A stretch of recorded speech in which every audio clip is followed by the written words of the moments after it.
My colleague Tom has a very special skill, which is that he is a great listener.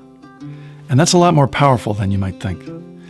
We were on a job in Seattle and we were looking for a place to get dinner, and we stopped to take a couple of pictures in front of the Pike Place Market sign, which is, what's one of those tourist things you do. And this older guy, kind of rough around the edges, offered to take the pictures for us so that we could both be in them. And so we had him take a bunch of shots, and he was doing this and that with the phones, and he was really working the controls. And he took 20 of the most beautiful shots.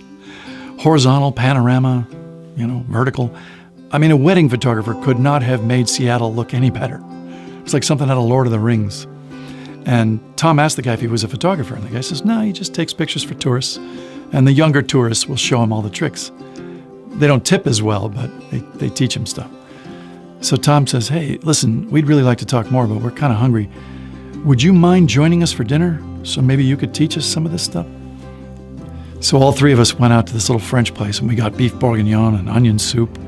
And the conversation was like something out of a movie. The guy had really lived a life.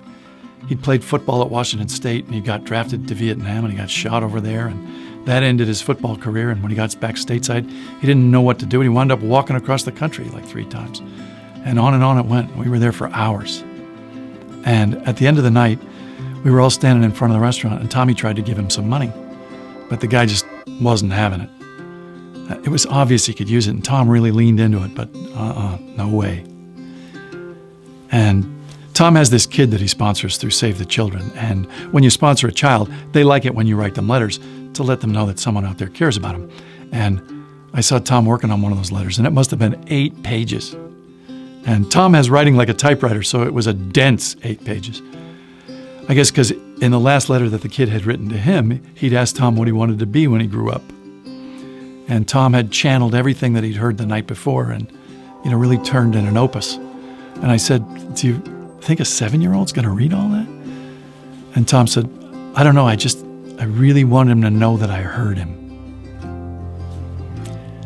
When people have a talent, sometimes they'll call it a gift. Well, Tom has a gift.